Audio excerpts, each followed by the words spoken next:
ये 5 बातें और आपका प्रॉपर टाइम मैनेजमेंट अगर नहीं हुआ तो हो सकता है आपका सीएमए इंटर, बिजनेस, लॉ और एथिक्स का पेपर खराब। इसलिए इस वीडियो को लास्ट तक जरूर देखना। इसमें मैं बताने वाला हूं आप लोगों को बेटा कि कैसे अपने एग्जाम में आपको टाइम मैनेज करना है और कौन सी वो 5 बातें हैं जो आपके एग्जाम को खराब होने से बचाएंगे।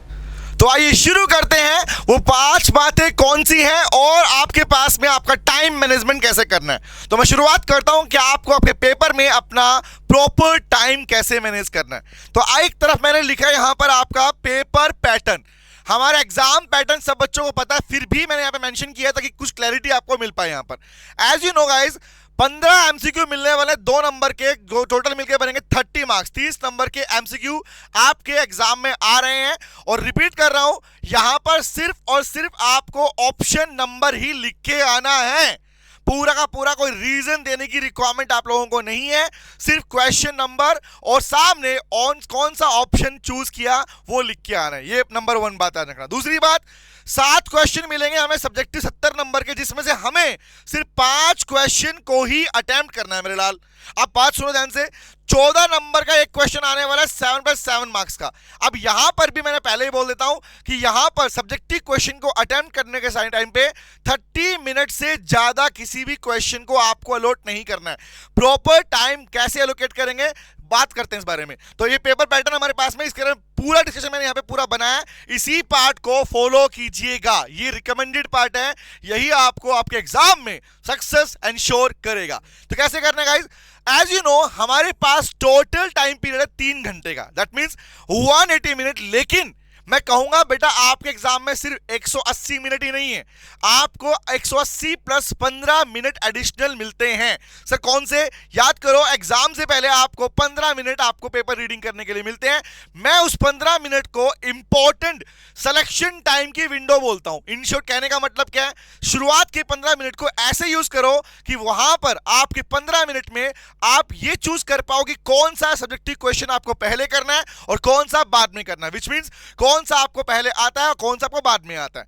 दूसरा, उसी 15 मिनट में अगर टाइम बचता है तो आप अपने एमसीक्यू पार्ट को भी, जो एमसीक्यू क्वेश्चन है उनको भी एक फास्ट रीडिंग दे सकते हैं ताकि क्लैरिटी रहे कि उनमें से कौन से क्वेश्चन आपको एडवांस में आते हैं।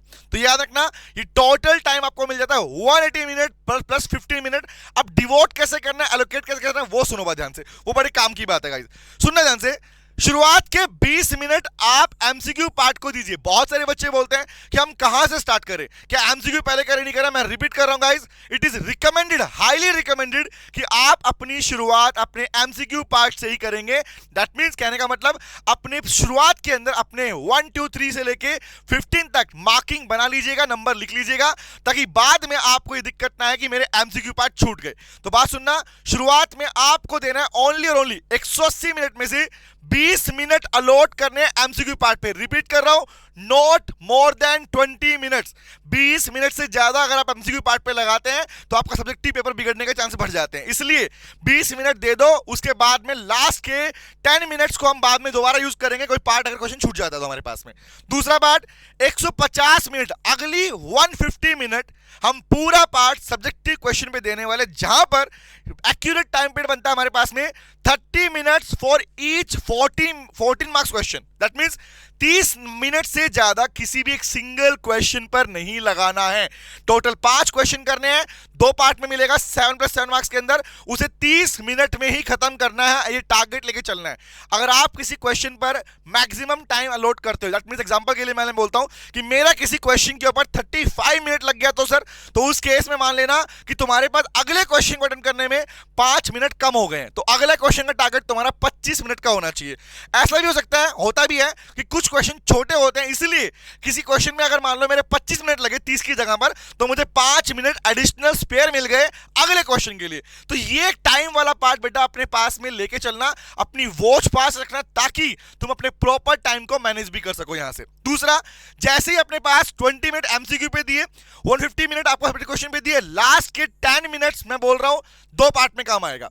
अगर आपने मान लो 1 2 3 से लेके 15 तक क्वेश्चन अटेम्प्ट किया एमसीक्यू वाले पार्ट, और बाय चांस कुछ क्वेश्चन आपको आपको नहीं आएगा, रिपीट कर रहा हूं, अगर किसी एमसीक्यू पार्ट पे लगता है टाइम वेस्ट हो रहा है, उसे स्किप करो, आगे बढ़ो, रुकना नहीं है, रुकना मना है मेरे लाल, रुकना मना है। अब क्या करना है, लास्ट के 10 मिनट आपको इसी चीज में काम आने वाले हैं कि आपका कोई क्वेश्चन जो एमसीक्यू पार्ट में रह गया आप उसे जाके अटेम्प्ट कर सकते हैं। लेकिन अगर किसी बच्चे को बोलता है मैं 15 के 15 क्वेश्चन टिक कर चुका हूं, तो उस केस में आपको लास्ट के 10 मिनट अपने पेपर को क्रॉस चेक करने में भी मिल जाते हैं, विच मींस याद रखना, इसका मतलब यह हुआ कि आपको अपने पेपर को भी चेक करना कि कौन सा पार्ट मैंने छोड़ तो नहीं दिया, कौन सा नंबरिंग गलत तो नहीं कर दिया, यह आपको लास्ट में चेक करना है।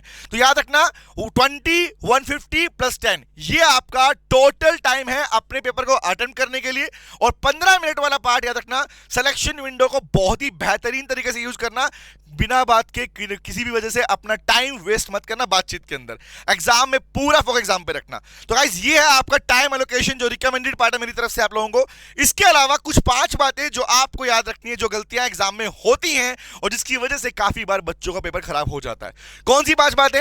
पहली बात बेटा, कह रहा स्टार्ट विद एमसीक्यू, मैंने बोल ही दिया पहले, शुरुआत एमसीक्यू पार्ट से ही कीजिएगा। कोई आपको कुछ भी कहे, दोस्त लोग कुछ भी कर रहे हो, आपके लिए रिकमेंडेड है एमसीक्यू पार्ट को स्टार्ट करना, क्योंकि काफी बार ऐसा देखा गया बेटा कि बच्चे सब्जेक्टिव पार्ट स्टार्ट करते हैं लेकिन उन्हें टाइम का आइडिया नहीं मिल पाता और बाद में उनके एमसीक्यू पार्ट छूटने या गलत होने के चांस बढ़ जाते हैं। तो एमसीक्यू 30 नंबर के बहुत मस्त मजा आएगा, इसको बिल्कुल भी छोड़ने की गलती नहीं करनी है। एमसीक्यू करने के बाद ही आप अपने सेलेक्टेड एमसीक्यू सब्जेक्टिव क्वेश्चन की ओर बढ़ेंगे, विच मींस वो सेलेक्टेड क्वेश्चन बेटा जो आपने उस 15 मिनट में चूज किए हैं वो आपका रहेगा नंबर 1 पार्ट। दूसरा बोल रहा हूं, डिस्ट्रीब्यूट योर टाइम इफेक्टिवली। जैसे मैंने आपको टाइम डिस्ट्रीब्यूशन बताया उसी पैटर्न से अपने टाइम को लेकर चलना, बिल्कुल भी टाइम वेस्ट करने की रिक्वायरमेंट नहीं है, ना ही किसी को बोलता ना कि हेल्प कर दो, पेपर देख लो, कुछ नहीं करना बेटा, पूरा फोकस अपने पेपर पे ही लगाना है आप लोगों को। दूसरा, अब बात करता हूं तीसरा, राइट प्रॉपर सीरियल नंबर। देखा गया बेटा कि मैक्सिमम टाइम में क्या होता है, जब आप लोग अपने पास में रैंडम एग्जांपल मान लो मेरे को 4th क्वेश्चन पहले करना है, तो बेटा 4th नंबरिंग ऑफ क्वेश्चन याद रखना, 4th का पार्ट ए, 4th का पार्ट बी में कौन सा पार्ट अटेम्प्ट पहले कर रहा हूं उसका सीरियल नंबर गलती से भी गलत मत कर देना, ये एग्जैक्ट नंबर आपको एग्जाम में यूज करना ही करना है। इसके अलावा do not attempt more than 5 question. बहुत से बच्चे बोलते हैं हम तो 6 करेंगे, नहीं करने मेरे लाल, 5 क्वेश्चन चूज करो, 7 में से सब्जेक्टिव क्वेश्चन की बात कर रहा हूं, तो 5 के 5 क्वेश्चन ही करने हैं एडिशनल क्वेश्चन पे शिफ्ट होने के लिए, ना तो टाइम बचने वाला है और ना ही आपको वहां पे अलॉट करना है। तो याद रखना इन 5 क्वेश्चन ही आपका मेन टारगेट रहेगा। ऐसा मत करना कि मैंने 6 क्वेश्चन किए, किसी का ए पार्ट किसी का बी पार्ट, ऐसा मत करना बेटा। ऐसा करने से आपका मेन क्वेश्चन के अंदर नंबर वैसे भी कम हो जाएंगे, इसलिए रिकमेंडेड है 5 मतलब 5, 7 में से 5 सब्जेक्टिव क्वेश्चन अटेम्प्ट करके आने आप लोगों को। एंड लास्ट मेरे पास में, अवॉइड अननेसेसरी राइटिंग और लाइन स्पेसिंग, ये ध्यान रखना भाई। अननेसेसरी राइटिंग, बहुत सारे बच्चे किसी क्वेश्चन में अगर आता उनको अच्छा आता तो उसकी लेंथ को बढ़ाने की कोशिश करते हैं।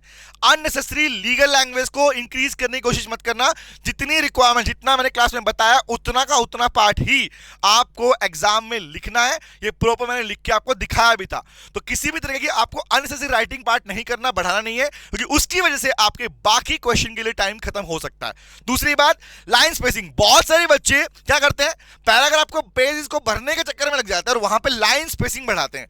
गाइस याद रखना, लाइन स्पेसिंग आपको अननेसेसरी इंप्रूव नहीं करनी है। एज यू नो दिस, पता है आपको कि पैराग्राफ पार्ट के अंदर ही आप जब लिखते हैं तो पैराग्राफ चेंज कीजिए, हेडिंग्स का यूज कीजिए, ये भी रिकमेंडेशन है, हेडिंग्स का यूज जरूर कीजिएगा, एग्जांपल्स बनाइएगा। तो याद रखना प्रॉपर तरीके से 7 नंबर के सारे क्वेश्चन आने वाले हैं, तो लाइन स्पेसिंग वाले पार्ट में किसी भी तरीके की गलती मत करना, विदाउट नेसेसरी आप अपने पास में वहां पर कोई भी स्पेसिंग यूज मत कीजिएगा।